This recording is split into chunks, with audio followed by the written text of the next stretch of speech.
What's up, party people? I'm Kristen Hancock. My pronouns are she and her. I am with Ecology. And let me tell you, I'm ready to ruffle some feathers today. Internal Comms Pros, we are going to have the conversation that y'all are not ready for. I wasn't ready for it either, but here we go.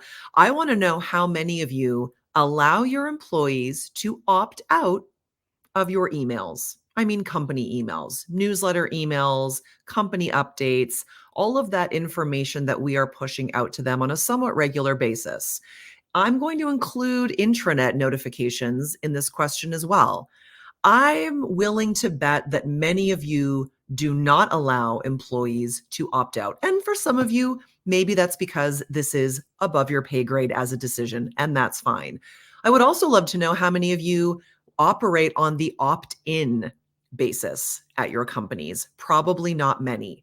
Most of the time, we are pushing out information that we feel is important to employees. And yes, I know that we are all doing our best to try and segment the audiences and send people relevant information in a timely manner and do all of the wonderful work that we are all used to doing. However, if you compare this with our personal lives, we have endless choices.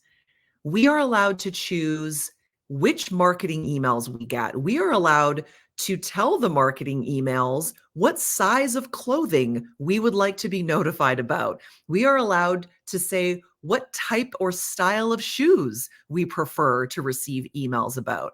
And for some reason at work, this doesn't seem to apply. The reason that we're allowed to opt out or set preferences for emails is to maintain a connection. We see this all the time in our personal lives.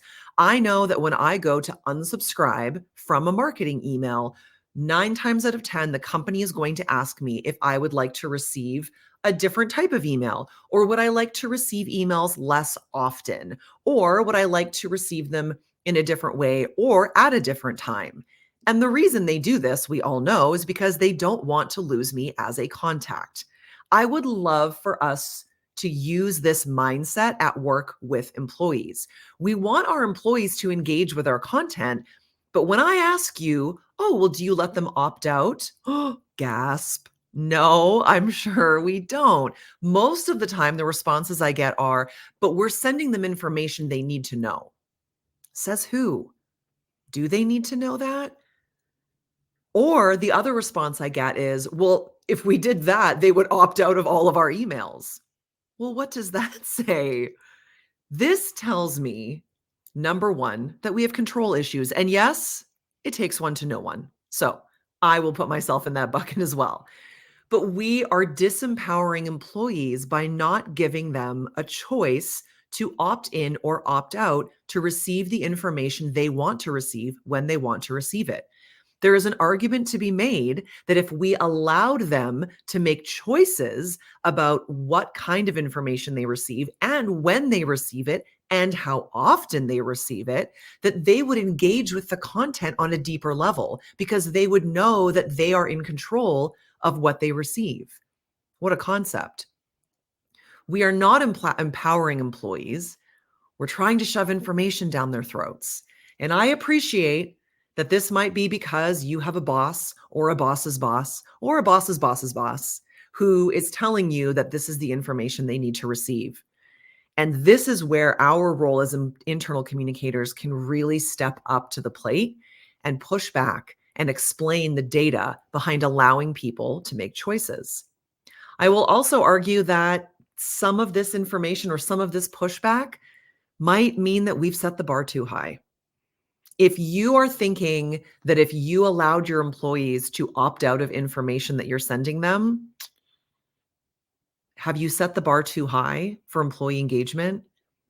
It's not wrong for employees to want to go to work and then go home and turn it off and not have to think about what the Q3 results were or what the strategic outcomes were from last year. That's okay.